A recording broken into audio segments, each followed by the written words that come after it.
Hello dears, मैं N K sir. आज मैं आप लोगों के लिए क्लास 10th का फिजिक्स का बहुत ही इंपॉर्टेंट चैप्टर लेकर के आया हूं, जो कि आप लोग पीछे देख सकते हो, लाइट, रिफ्लेक्शन एंड रिफ्रैक्शन। अधिकतर लोगों को इस चैप्टर में बहुत ही ज़्यादा कन्फ्यूजन होता है, और कन्फ्यूजन होने का एकमात्र रीज़न ये है कि उनका कॉन्सेप्ट जो है क्लियर नहीं है, ठीक है। और वो चीज़ों को रटने की कोशिश करते हैं। यार मैं बोलता हूँ कि चीज़ों को रटो मत, समझने की कोशिश करो, ठीक है। तो एकमात्र रीज़न इसका यही है कि लोगों का कॉन्सेप्ट क्लियर नहीं होने की वजह से उनका न्यूमेरिकल नहीं बनता है, या फिर पूरा चैप्टर जो है समझ लो कि समझ में नहीं आता है, ठीक है। तो हम लोग इस चैप्टर में बहुत ही जीरो लेवल से लेकर के एकदम समझ लो एडवांस लेवल तक लेकर के जाएंगे, और वो भी बहुत ही बेहतरीन तरीके से, ठीक है। बस इस चैप्टर में बने रहें। मैं गारंटी देता हूं कि आज के बाद आप लोगों को इस चैप्टर में कभी भी कोई प्रॉब्लम नहीं होगा, ठीक है। यार प्रॉब्लम कब होता है? जब हम लोग उस चैप्टर को रटते हैं, समझने की कोशिश नहीं करते हैं, ठीक है। मेरा मानना है कि अगर आप लोग किसी भी चैप्टर को, ठीक है, चाहे वो कोई भी सब्जेक्ट हो, सब्जेक्ट डजंट मैटर, ठीक है, किसी भी चैप्टर को अगर हम लोग विजुअलाइज कर पा रहे हैं ना, तो गारंटी देता हूं कि आप लोगों को कभी भी कोई प्रॉब्लम नहीं आने वाला है, ठीक है। तो यार नेचर ही हम लोग का एक बहुत बढ़िया एग्जांपल है, ठीक है। अगर हम लोग नेचर से अगर किसी चीज को अगर इंक्लूड कर लिए ना, और अगर नेचर में जो चीज हम लोग देख रहे हैं, विजुअलाइज कर रहे हैं, अगर कोई भी चीज हम लोग टॉपिक क्यों ना पढ़ें, उस टॉपिक को अगर हम लोग नेचुरल वे की तरफ अगर लेकर के जाएं, तो गारंटी देता हूं कि कभी भी आप लोगों को कोई प्रॉब्लम नहीं होने वाला है। तो चलो इस चैप्टर को भी हम लोग एकदम बढ़िया तरीके से स्टार्ट करते हैं। तो जैसा कि आप लोग देख सकते हो, ठीक है, कि हमारा चैप्टर है लाइट। तो लाइट एक क्या होता है? इलेक्ट्रोमैग्नेटिक वेव होता है, और इसका हम लोगों को दो इवेंट पढ़ना है, पहला रिफ्लेक्शन और दूसरा रिफ्रैक्शन, ठीक है। तो ये होता क्या है, चलो मैं थोड़ा सा एक रफ आइडिया दे देता हूं। तो यार आप लोगों को इतना तो पता होना चाहिए, ठीक है, इतना तो आप लोगों को पता होना चाहिए कि जब भी कोई लाइट रे अगर किसी सरफेस पे टकराता है ना, तो तीन इवेंट होता है। बोले अच्छा कौन कौन सा इवेंट होता है, जरा बताओ। देखो चलो मैं पहले तो एक सरफेस बना लेता हूं। जैसे मेरे पास ये एक सरफेस है। देखो चीज़ों को समझना बहुत ज़्यादा ज़रूरी है, ठीक है। अगर आप लोगों को समझ में आ जाएगा ना, तो फिर कभी भी कोई प्रॉब्लम नहीं होगा। चलो तो जैसे ये मेरा एक सरफेस है। अगर कोई लाइट रे किसी भी सरफेस पे अगर इंसिडेंट होता है, ठीक है, तो कितना इवेंट हो सकता है? तीन। बोले अच्छा कौन कौन? पहला होगा एब्जॉर्प्शन। यार आप लोग इतना तो सुने होंगे, चलो मैं शॉर्ट में ए लिख रहा हूं, आप लोग इतना तो सुने होंगे कि गर्मियों के टाइम पे हम लोगों को डार्क कलर का कपड़ा नहीं पहनना चाहिए। उसका एकमात्र रीजन यही होता है कि डार्क कलर जो होता है ना, वो लाइट रे को एब्जॉर्ब करता है। जैसे ही वो सरफेस पे लाइट रे इंसिडेंट होगा, वो सारा लाइट रे को एब्जॉर्ब कर लेगा और हम लोगों को ज्यादा से ज्यादा हीटिंग इफेक्ट प्रोवाइड करेगा, ठीक है। तो यही तो हम लोग नहीं चाहते हैं, ठीक है। तो दूसरा वाला इवेंट क्या होता है यार? जब भी कोई लाइट रे किसी सरफेस पे इंसिडेंट होगा, तो उसमें हो सकता है लाइट रे का रिफ्लेक्शन हो जाए। बोले यार आप तो वही बता रहे हो, रिफ्लेक्शन का मतलब ही नहीं समझ में आया है, और रिफ्लेक्शन वर्ड यूज कर रहे हो। देखो सबसे आसान है, समझने की कोशिश करो। रिफ्लेक्शन का मतलब होता है जब कोई लाइट रे किसी सरफेस पे इंसिडेंट होगा, तो इंसिडेंट होने के बाद वो लाइट रे उसी मीडियम में वापस हो जाएगा जिस मीडियम से वो आया था, ठीक है। एकदम शॉर्ट में अगर बोलो ना, तो इसका मतलब होता है बाउंसिंग बैक ऑफ लाइट, ठीक है। जैसे बॉल को अगर हम लोग दीवार पे अगर हिट करते हैं, तो क्या होता है? बाउंसिंग हो जाता है, बाउंस हो जाता है सेम मीडियम से जिधर से हम लोग थ्रो किए थे, ठीक है। तो ठीक उसी तरह से लाइट के साथ भी ऐसा ही होता है कि कोई लाइट रे अगर किसी सरफेस पे अगर इंसिडेंट होगा, तो बाउंसिंग बैक हो जाएगा लाइट का। इसी इवेंट को हम लोग बोलते हैं रिफ्लेक्शन। मैं शॉर्ट में आर लिखा हूं, ठीक है। तो गर्मियों के टाइम पे आप लोग ये भी सुने होंगे कि हमें लाइट कलर का कपड़ा पहनना चाहिए। तो लाइट कलर जो है ना, लाइट रे को क्या करता है? रिफ्लेक्ट करता है, ठीक है। क्या करता है? रिफ्लेक्ट। थर्ड पार्ट है अपना रिफ्रैक्शन। बोले ये रिफ्रैक्शन क्या होता है? तो रिफ्रैक्शन यार आप लोग देखे हो, ऐसा नहीं है कि नहीं देखे हो, ठीक है। चलो मैं एक एग्जांपल देता हूं। आप लोग क्या करना ना, चलो नहीं देखो तो आप लोग विजुअलाइज कर लो आज, ठीक है। आप लोग करना क्या कि एक बकेट लेना। बोले अच्छा इस बकेट में क्या करना है? पानी से फिल कर देना है, ठीक है, और उसमें डूब मरना है। नहीं, डूबना नहीं है इसमें। एक्चुअली में करना क्या है, कोई एक स्ट्रेट रॉड ले लेना, ठीक है, या फिर पेंसिल ले सकते हो। उसको करना क्या है कि एकदम टिल्ट वे में इसको ऐसे टिल्ट वे में इसको डिप कर देना है। तो आप लोग को ये विजुअलाइज होगा ना कि यहाँ से जो है ना पेंसिल जो है बेंट होकर के टूट गया है, ऐसा लगेगा, ठीक है। बट यार ये ऐसा होता नहीं है, बेंट होकर के टूटा हुआ नहीं है वो। एक्चुअली में ऐसा हम लोग को विजुअलाइज हो रहा है। क्यों हो रहा है? क्योंकि लाइट रे का यहाँ पर जो है ना बेंडिंग हो गया है। क्या हो गया है? बेंडिंग, ठीक है। चलो थोड़ा सा आप लोग को एक हिंट देता हूँ दूसरा एग्जाम्पल से। जैसे एक बकेट लिया, उस बकेट में क्या किए? पानी से उसको फिल कर दिए, और यहाँ पर एक कॉइन रख दिए, ठीक है। तो देखो ये तो अपना यहाँ पर कॉइन रख दिए, इतना एक्चुअल डेप्थ इसका ये वाला पार्ट है, ठीक है, ये इसका एक्चुअल डेप्थ है। तो यहाँ से होगा क्या? हम लोग तो यहाँ से देखेंगे, विजुअलाइज करेंगे। तो जब लाइट रे यहाँ से जाएगा ना, तो एक्चुअली में जाना चाहिए था स्ट्रेट, लेकिन स्ट्रेट ना जा करके थोड़ा सा बेंड हो जाता है। तो जब ये ह्यूमन आई यहाँ से देखता है, तो उसको ऐसा लगता है कि इसको पीछे बढ़ाएगा तो ये कॉइन कहाँ पर है? थोड़ा ऊपर की तरफ शिफ्ट हो गया है, ठीक है। तो ऐसा क्यों होता है? क्योंकि लाइट रे जाना चाहिए था स्ट्रेट। तो एक्चुअली में होता क्या है कि लाइट रे अगर किसी एक मीडियम से दूसरे मीडियम में जब ट्रैवल करता है, तो लाइट रे का बेंडिंग होता है। क्या होता है? बेंडिंग। इसी बेंडिंग ऑफ लाइट को हम लोग एक वर्ड में क्या बोलते हैं? रिफ्रैक्शन बोलते हैं, जो कि आप लोग देख सकते हो। चलो ये बात तो आप लोगों का क्लियर हो गया, ठीक है। तो अगर मैं बात करूं, चलो इसी फाइल पे आता हूं फिर से। देखो तो लाइट के बारे में हम लोग को पढ़ना है, जिसमें पहला पार्ट है अपना रिफ्लेक्शन और दूसरा पार्ट है रिफ्रैक्शन, ठीक है। और ये एनके सर यानी मैं हूँ, और मैं ही इस चैप्टर को बहुत ही बढ़िया तरीके से डिजाइन किया हूँ आप लोगों के लिए, चाहे वो न्यूमेरिकल ही क्यों ना हो, एकदम शानदार वे में आप लोगों को सिखाऊंगा, एकदम बहुत मजा आने वाला है, ठीक है। चलो स्टार्ट करते हैं। चलो दूसरा अपना पार्ट क्या है, देखो दूसरा पार्ट हम लोग का कौन कौन सा टॉपिक पढ़ना है, ठीक है। देखो तो दूसरा पार्ट क्या है, ये देखो पूरा मैं ब्रांचिंग करके बताया हूं कि इस चैप्टर में हम लोग को कैसे अप्रोच करना है। देखो यार, जब तक आप लोगों को ये पता नहीं होगा ना कि हम लोगों को कैसे कैसे आगे बढ़ना है, स्टेप जैसे जैसे हम लोग का आगे खुलते जाएगा वैसे वैसे हम लोग को लगेगा कि हाँ चलो ठीक है समझ में आ रहा है, ठीक है। अब जैसे मान लो अगर आप लोगों को कहीं जाना है किसी जगह पे, ठीक है, आप लोगों को पता है कि हाँ यहाँ तक जाने के बाद मैं कंफ्यूज हूँ पूरे तरीके से, लेकिन वहां तक पहुंचने के बाद अगर आप लोग के दिमाग में अगर आ रहा है कि हाँ यहाँ जाना है, ठीक है, तब तो ठीक है, तुरंत क्लिक किया तो बहुत बढ़िया है, और नहीं किया तो आप लोग वहीं पर फंस जाओगे, आगे तो बढ़ ही नहीं पाओगे फिर, ठीक है। तो ठीक उसी तरह से कोई भी चैप्टर स्टार्ट करो ना, तो सबसे पहले उसका ब्रांचिंग कर लो कि हमें क्या क्या पढ़ना है, एक रफ आइडिया होना चाहिए, ठीक है। तो चलो मैं बताता हूं, देखो लाइट, रिफ्लेक्शन एंड रिफ्रैक्शन, ठीक है। तो चैप्टर तो हम लोग का वही है, लाइट, रिफ्लेक्शन एंड रिफ्रैक्शन, जो कि क्लास 10th का फिजिक्स है। तो देखो मैं ऐसे दो पार्ट में ब्रांचिंग किया हुआ हूं, पहला है अपना रिफ्लेक्शन ऑफ लाइट, देख सकते हो रिफ्लेक्शन ऑफ लाइट, और दूसरा है अपना रिफ्रैक्शन ऑफ लाइट, ठीक है। इन दोनों का मतलब तो बता दिया, रिफ्लेक्शन का मतलब होता है बाउंसिंग बैक ऑफ लाइट, और रिफ्रैक्शन ऑफ लाइट का मतलब होता है बेंडिंग ऑफ लाइट, ठीक है। जब भी कोई लाइट किसी एक मीडियम से दूसरे मीडियम में जाता है तो लाइट रे का बेंडिंग होता है, इसी इवेंट को हम लोग रिफ्रैक्शन ऑफ लाइट बोलते हैं, ठीक है। देख सकते हो यहाँ डायग्राम भी बना हुआ है कि लाइट रे गया है ऐसे, ठीक है, अगर ये बेंड नहीं होता तो स्ट्रेट ऐसे जाता ना, देखो ये बेंड होकर के इधर हो गया है, ठीक है। तो ये बेंडिंग ऑफ लाइट को हम लोग ही बोलते हैं refraction of light short way में। और रिफ्लेक्शन रिफ्लेक्शन ऑफ लाइट कहने का मतलब है, जैसे मिरर यहाँ दिखाया गया है, देख सकते हो आप लोग, तो यहाँ मिरर से क्या होता है, बहुत ही शाइनी सरफेस होता है वो, तो यहाँ पर रिफ्लेक्शन होगा, जैसे ही लाइट रे आएगा वो बाउंस हो जाएगा उसी मीडियम में जिस मीडियम से आया हुआ था। देखो अब इसमें हम लोग को कौन कौन सा टॉपिक पढ़ना है, पहला है introduction to reflection of light. तो सबसे पहली बात तो हम लोग रिफ्लेक्शन ऑफ लाइट को समझने वाले हैं, ठीक है। फिर उसका लॉ पढ़ने वाले हैं कि उसका क्या नियम है, ठीक है। उसके बाद हम लोग पढ़ेंगे प्रॉपर्टीज ऑफ प्लेन मिरर, ठीक है। बस थोड़ा सा इसका एग्जाम में पूछ लिया जाता है, लेकिन हम लोग का सिलेबस जो है स्फेरिकल मिरर से स्टार्ट है। अगर मैं प्लेन मिरर के बारे में अगर बात करूं तो IIT JEE लेवल में जो है प्लेन मिरर से सवाल बहुत ज़्यादा आता था पहले, ठीक है, और बहुत ही बढ़िया चैप्टर टॉपिक है ये, ठीक है। प्लेन मिरर का समझ लो कि एक चैप्टर भी बनाया जा सकता है, इतना बड़ा टॉपिक है ये, ठीक है, कि इसका इमेज फॉर्मेशन क्या है, नंबर ऑफ इमेजेस, बहुत सारा चीज़ होता है, ठीक है। लेकिन हम लोग को उतना पढ़ना नहीं है, बस इसका एक जनरल जो है प्रॉपर्टीज के बारे में आइडिया होना चाहिए। दूसरा है स्फेरिकल मिरर, ठीक है, जो कि दो पार्ट होता है इसका। बोले अच्छा इसका भी दो पार्ट, हाँ वो हम लोग आगे फर्दर ब्रांचिंग जब करेंगे, जब इस रिफ्लेक्शन वाले पार्ट में इंटर करेंगे ना, तो आप लोग को एकदम बढ़िया तरीके से मैं बता दूंगा। इसका दो पार्ट है, कॉनकेव और कॉन्वेक्स मिरर, ठीक है। चलो रूल्स फॉर स्फेरिकल मिरर, उसके बाद हम लोग स्फेरिकल मिरर्स का रूल्स पढ़ेंगे, एक एक करके पढ़ेंगे। पहले हम लोग पढ़ेंगे कॉनकेव मिरर का, फिर पढ़ेंगे कॉन्वेक्स मिरर का। फिर इमेज फॉर्मेशन कि कॉनकेव मिरर में अगर पोजीशन अगर अलग अलग कर दे, ठीक है, आप लोग इस चीज़ को रटे भी होगा, अगर बहुत लोग देख रहे होंगे तो मैं गारंटी देता हूं कि अधिकतर लोग इसे रटते हैं। मैं एक ऐसा ट्रिक लेकर के आया हूं जो आप लोग को रटना नहीं है, एक बार मैं पढ़ाऊंगा आप लोग के दिमाग में ऐसे ही बैठ जाएगा, ठीक है। बस इस चैप्टर में बने रहे आप लोग। देखो तो इमेज फॉर्मेशन एक एक करके पढ़ेंगे, पहला कॉनकेव, फिर कॉन्वेक्स, फिर साइन कन्वेंशन। लोगों को तो इसमें पता नहीं क्या प्रॉब्लम आ जाता है, साइन कन्वेंशन में एकदम इतना कंफ्यूज हो जाते हैं, लेकिन आप लोगों को कंफ्यूज नहीं होना है, मैं एकदम शानदार वे में आप लोगों को बताऊंगा, ठीक है। उसके बाद आता है मिरर फॉर्मूला, देख सकते हो, ठीक है।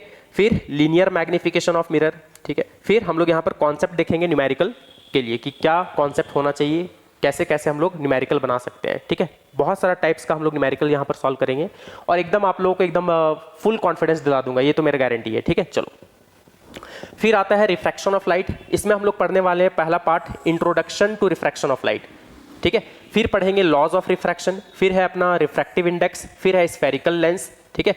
देखो और मैं एक चीज मैं क्लियर कर देता हूं यहाँ पर कि अगर आप लोग रिफ्लेक्शन ऑफ लाइट को अगर बढ़िया से समझ गया ना, तो आप लोग का समझ लो 80% जो है चैप्टर आपके हाथ में आ गया है। बोले अच्छा 20% कहाँ है, देखो यही सब चीज़ है यार, रिफ्लेक्शन को ही हम लोग थोड़ा बदल देंगे रिफ्रैक्शन में, ठीक है, दोनों में डिफरेंस करके पढ़ेंगे ना तो ऑटोमेटिक आप लोगों को समझ में आ जाएगा।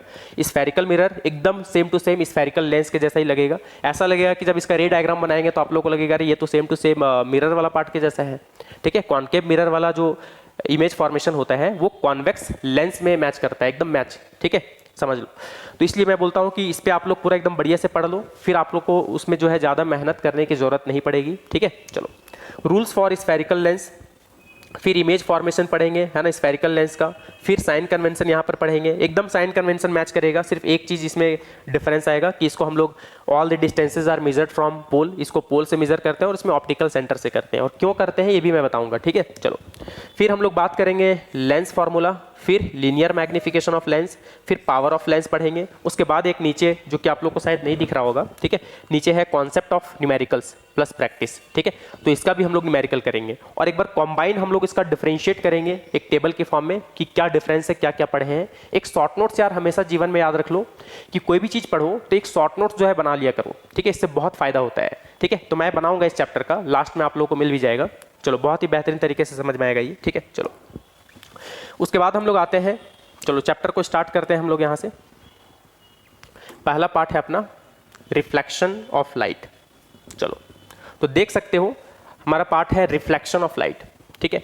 When light strikes a surface, ठीक है, जब भी कोई लाइट, देखो ये अपना सरफेस है, देख सकते हो ये जो मिरर दिख रहा है ना आप लोगों को 3D में, ठीक है, ये अपना मिरर है, ये सरफेस है।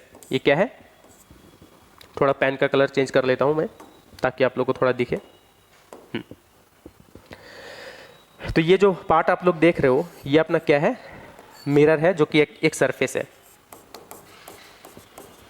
ठीक है, स्मूथ और शाइनी सरफेस है ये, ठीक है। चलो, तो जब कोई लाइट रे, देखो आने वाला रे, देखो ये सरफेस है अपना, आने वाला रे जो होता है वो अपना इंसिडेंट रे होता है। देखो ये आने वाला रे है, ठीक है, यहाँ से आया लाइट रे सरफेस से टकराया और टकराने के बाद जो है जिस मीडियम से आ रहा था उसी मीडियम से वापस हो गया और जहाँ पर वो टकरा रहा है वहाँ से एक नॉर्मल ड्रॉ किए, इट मीन्स परपेंडिकुलर, तो इसको हम लोग बोलते हैं नॉर्मल, ठीक है। क्या बोलते हैं, नॉर्मल। तो सबसे पहली बात तो डेफिनेशन देख लो, when light strikes a surface and bounces back into the same medium is called reflection of light, ठीक है।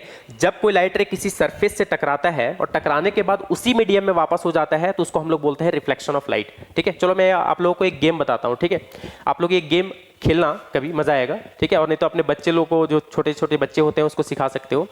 एक फ्रेंड के हाथ में जो है मिरर दे देना है और एक के हाथ में टॉर्च रहेगा, ठीक है। तो टॉर्च और कोई अंधेरा में जो है मतलब पूरा डार्क एरिया होना चाहिए, वहां पर कोई छिपेगा, है ना, हाइड हो जाएगा वो।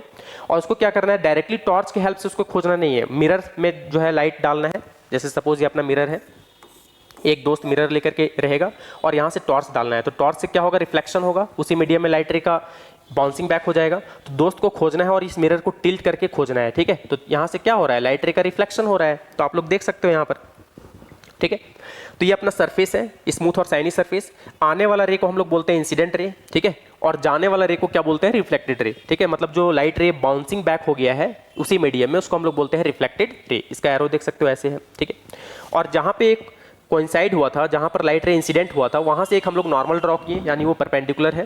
देखो इंसिडेंट रे नॉर्मल के साथ जो एंगल बनाता है उसको एंगल ऑफ इंसिडेंस बोलते हैं। इसको क्या बोलते हैं, एंगल ऑफ इंसिडेंस, ठीक है, ये अपना एंगल ऑफ इंसिडेंस है।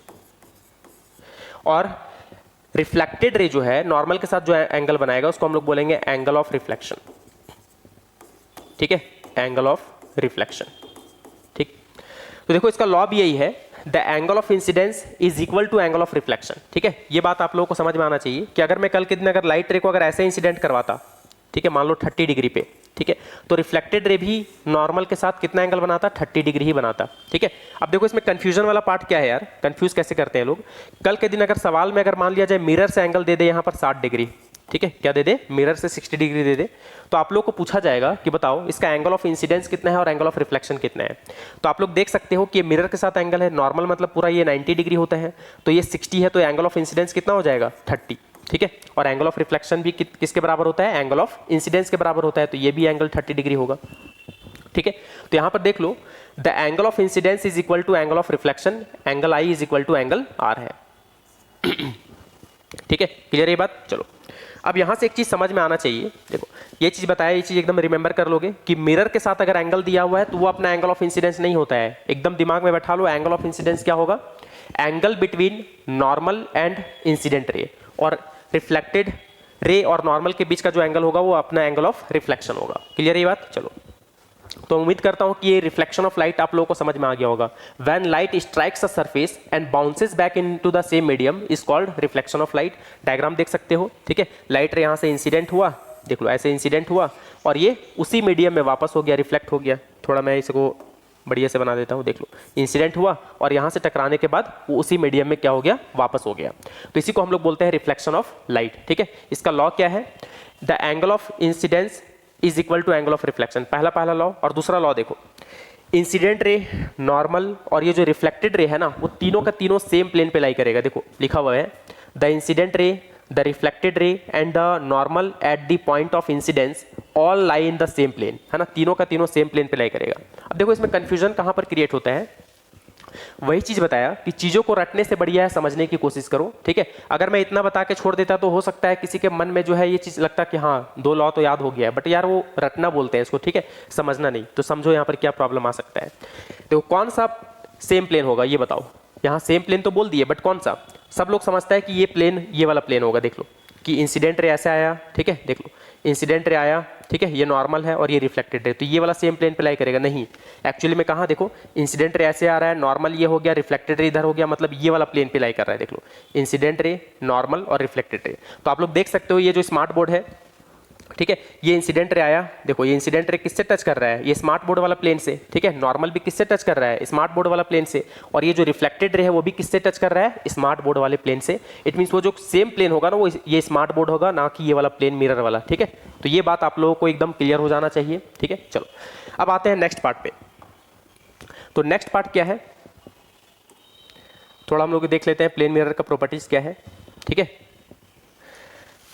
चलो तो प्रॉपर्टीज ऑफ प्लेन मिरर, ठीक है, क्या है, प्रॉपर्टीज ऑफ प्लेन मिरर। देखो तो प्रॉपर्टीज क्या है इसका, देखो सबसे पहला जो प्लेन मिरर जो होता है ना, देखो देख सकते हो यहाँ पर कोई फेस जैसे आप लोग देखते हो। ठीक है, तो सबसे पहली बात मैं एक रफ आइडिया आप लोगों को बता देता हूँ। देखो ये प्लेन मिरर है, प्लेन मिरर से ये ऑब्जेक्ट जितना डिस्टेंस पे होगा इमेज भी उतना ही डिस्टेंस पे बनेगा। ठीक है, यानी object distance is equal to image distance. ये बात एकदम आप लोग विजुअलाइज भी कर सकते हो। देखे होगे कि अगर आप लोग बेड पे अगर बैठे हो और अगर ड्रेसिंग मिरर है, ठीक है, तो आप लोग देखोगे कि यार ड्रेसिंग शीशा जो होता है अपना मिरर जो होता है, ठीक है, वो मिरर में भी एक रूम है और जितना बेड में आप लोग जितना पीछे बैठे हुए हो उतना ही आप लोगों को लगेगा कि मिरर में भी वैसे ही सेम टू सेम है। तो इसका मतलब ये है कि object distance is equal to image distance. भले मैं यहाँ पर ज़्यादा दिखा दिया हूँ, अलग बात है। ठीक है, थोड़ा ये ऐसे रखा हुआ है ना, इसलिए आप लोग को विजुअलाइज नहीं हो पा रहा है। ठीक है, चलो मैं थोड़ा सा बता देता हूँ। यहाँ पर देखो ये अपना मान लिया जाए प्लेन मिरर है। ठीक है, तो अगर मान लिया जाए यहाँ पर कोई ऑब्जेक्ट है, ठीक है, ऑब्जेक्ट का डिस्टेंस है 10 मीटर, तो इसका जो इमेज बनेगा ना वो भी 10 मीटर पे ही बनने वाला है, ऐसा नहीं कि वो 20 मीटर पे बन रहा है। ठीक है, पहला प्रॉपर्टी। दूसरा, इसका जो इमेज बनेगा, ठीक है, ध्यान देना, इसका जो साइज है, साइज ऑफ द ऑब्जेक्ट, तो जो इमेज का जो साइज होगा वो भी सेम टू सेम होगा। ठीक है, यानी size of object is equal to size of image. ऐसा नहीं कि ये पतला दुबला इंसान है वहां पर उसको गेंडा टाइप बना दिया, नहीं, ऐसा नहीं हो सकता है। तो साइज जितना ऑब्जेक्ट का है उतना ही इमेज का भी साइज होगा। प्लेन मिरर का ये प्रॉपर्टी होता है। ठीक है, चलो देख सकते हो। और वर्चुअल एंड इरेक्ट, इरेक्ट का मतलब होता है यार देखो, अच्छा ये वर्चुअल और इरेक्ट इसमें थोड़ा कंफ्यूजन होता है लोगों को। चलो मैं थोड़ा सा इसको क्लियर कर देता हूँ। ठीक है, चलो समझाने की कोशिश करता हूँ थोड़ा सा क्या होता है वर्चुअल।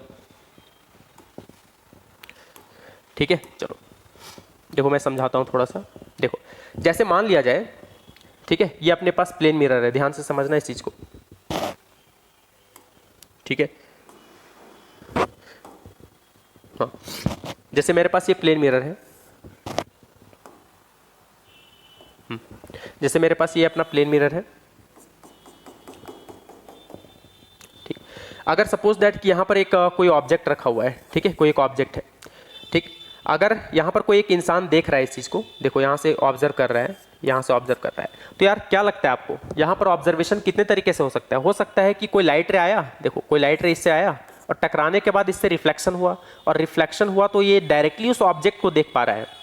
ठीक है, तो ये इसको रियलिटी में उस ऑब्जेक्ट को देख पा रहा है, क्योंकि लाइट रे जो आया उस पर इंसिडेंट हुआ और उसी से रिफ्लेक्शन होकर के उसके आई में गया वो लाइट रे और उसका इमेज बना, तब वो उसको लग रहा है कि वो रियल इमेज है।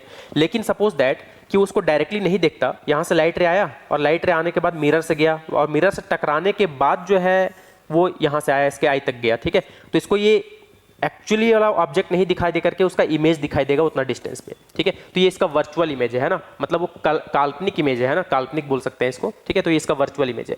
अगर वो ऑब्जेक्ट से लाइट टकराया और डायरेक्टली उसके आई तक गया है तो उसको रियलिटी में देख पा रहा है। लेकिन अगर वो मिरर में जा करके किसी सरफेस से टकरा करके फिर आया है तो इसका मतलब वो उसका इमेज देख पा रहा है, मतलब वो वर्चुअल है। वो क्या है? वर्चुअल।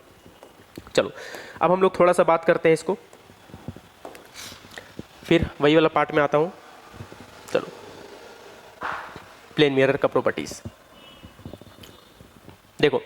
सबसे पहली बात तो आप लोग दिमाग में बैठा लो कि प्लेन मिरर जो भी इमेज बनाता है वो वर्चुअल एंड डायरेक्ट इमेज बनाता है। वर्चुअल कहने का मतलब है कि वो कल्पना कर रहे हैं हम लोग, वो रियल में इमेज नहीं बन रहा है, ठीक है। रियल में कहने का मतलब देखो, एक दूसरा एग्जांपल से समझा देता हूँ। जैसे सपोज कि कोई मेरे पास ऑब्जेक्ट है, ठीक है, कोई सरफेस है अपने पास। अगर यहाँ से बहुत सारा लाइट रे आ रहा है पैरेलल, देखो बहुत सारा लाइट रे आ रहा है, और अगर इसका रिफ्लेक्शन के बाद अगर रियलिटी में अगर किसी पॉइंट पे मिल रहा है तो उसको बोलते हैं रियल, ठीक है।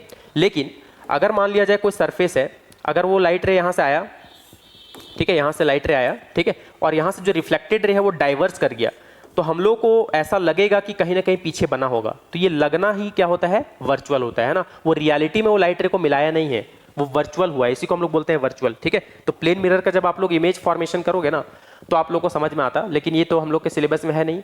तो वर्चुअल और रियल जो है क्या होता है वो चीज़ हम लोग समझने वाले हैं स्फेरिकल मिरर में, तो आप लोग को एकदम क्लियर हो जाएगा। चलो, तो देखो ये जो इमेज बनाता है वो वर्चुअल एंड डायरेक्ट इमेज बनाता है। मतलब सिंपल सा बात है कि ये जो लड़की है, देख सकते हो, ये जो अपना फेस देख रही है ना, यहाँ पर इससे लाइट रे आ रहा होगा, ठीक है, इससे जो भी है सारा पार्ट का यहाँ से लाइट आ रहा होगा, और ये रिफ्लेक्ट कर रहा होगा, रिफ्लेक्शन वाला जो लाइट रे है वो डाइवर्स कर रहा होगा। तो इस पे जो है एक्चुअली में इसको पीछे बढ़ाया गया होगा, मतलब ये रियलिटी में नहीं मिल रहा होगा, बात समझ रहे हो। तो उसका इमेज एक्चुअली में वर्चुअली है, वो रियलिटी में नहीं बन रहा है वो। अगर वो लाइट रे टकराने के बाद एक्चुअली में मिलता तब हम लोग बोलते हैं वो रियल इमेज बन रहा है, ठीक है। बट इसमें ऐसा होता नहीं है, ये कैसा होगा, वर्चुअल इमेज होगा। और इरेक्ट कहने का मतलब क्या है, सीधा। अगर आप लोग फेस देख रहे हो तो फेस ऊपर दिखेगा, पैर नीचे दिखेगा, ऐसा तो नहीं कि सर नीचे हो गया पैर ऊपर हो गया, ठीक है। तो उसको बोलते हैं इन्वर्टेड इमेज, ठीक है। क्या वो बोलते हैं उसको, इन्वर्टेड। बट यहाँ इन्वर्टेड नहीं, कैसा बनता है, इरेक्ट इमेज बनता है।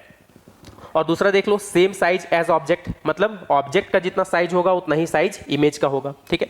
लैटरली इन्वर्जन, तो यार ये चीज़ को समझना थोड़ा सा आप लोग को प्रैक्टिकल वे में समझना चाहिए। देखो आप लोग क्या करना ना, प्लेन मिरर घर में तो सबके पास होता है, ड्रेसिंग जो शीशा है, तो उसमें क्या करना, आप लोग लेफ्ट हैंड उठाना, तो आप लोग को नजर आएगा कि आप लोग को इस तरह से नजर आएगा, है ना, कि राइट हैंड उठा हुआ है।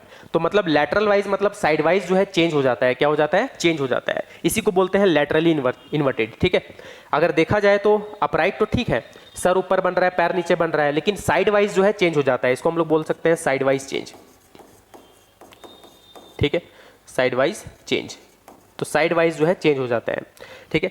यहाँ देखो लिखा हुआ भी है, the image is laterally inverted, left appears as right and vice versa, ठीक है। लेफ्ट राइट नजर आएगा और राइट वाला लेफ्ट नजर आएगा, ठीक है। सेम डिस्टेंस बिहाइंड मिरर, मतलब ऑब्जेक्ट का जितना डिस्टेंस है मिरर से उतना ही इमेज का भी डिस्टेंस होगा, सेम टू सेम। फिर यहाँ पर देखो, obey the law of reflection, मतलब जो दो लॉ अभी हम लोग पढ़े ना कि angle of incidence is equal to angle of reflection, और incident ray normal and reflected ray lie eight same plane, तो दोनों का दोनों लॉ जो है ये फॉलो करता है, सिंपल सा बात है, ठीक है। आप लोग देखे होंगे एम्बुलेंस उल्टा लिखा हुआ रहता है, ठीक है, मैं यहाँ लिख के दिखाता हूँ, ठीक है। एम्बुलेंस ऐसे उल्टा लिखा हुआ रहता है, क्यों लिखा हुआ रहता है उल्टा, ताकि उसका जो आगे वाला जो व्हीकल्स है, ठीक है, उसके जो साइड व्यू मिरर जो होता है ना, उसमें एक्चुअली में वो साइड वाइज चेंज कर दे। जब साइड वाइज चेंज करेगा तो वो चीज़ उल्टा नजर आएगा, ठीक है। तो उल्टा नजर आएगा तो एम्बुलेंस उसको एकदम परफेक्ट सीधा नजर आएगा, ठीक है। तो इसी प्रॉपर्टी की वजह से जो है एम्बुलेंस में, एम्बुलेंस वाला जो व्हीकल्स होता है उसमें उल्टा लिखा हुआ रहता है, ताकि आगे जब वो मिरर में देखेगा तो वो सीधा हो जाए, साइड वाइज चेंज हो जाए, ठीक है। चलो, तो उम्मीद करता हूं कि आप लोगों को समझ में आ गया होगा। अगर आप लोग स्क्रीनशॉट नहीं लिए हो तो सबसे पहले आप लोग इसका स्क्रीनशॉट ले लो। चलो पहला मैं कर देता हूं, ये वाला पार्ट का, चलो देख सकते हो, इसका आप लोग स्क्रीनशॉट ले लो जल्दी से, ठीक है। मैं फ्रेम से बाहर हो गया हूं। फिर दूसरा पार्ट है रिफ्लेक्शन ऑफ लाइट, चलो इसका भी आप लोग स्क्रीनशॉट ले सकते हो, ठीक है। आप लोग यहाँ पर जो है सिंपली अगर 3D में नहीं बना सकते हो तो ऐसे बना लेना कि एक प्लेन मिरर है अपने पास इस तरह से, ठीक है। यहाँ से एक नॉर्मल है, ये अपना इंसिडेंट रे है, आने वाला रे को इंसिडेंट रे बोलते हैं, और इंसिडेंट रे जो नॉर्मल के साथ एंगल बनाता है वो एंगल ऑफ इंसिडेंस है, और ये रिफ्लेक्टेड रे है, इसको ये एंगल जो बनाएगा वो एंगल ऑफ रिफ्लेक्शन होगा, सिंपल सा बात है, ठीक है। चलो फिर थर्ड पार्ट अपना है ये प्लेन मिरर का प्रॉपर्टीज।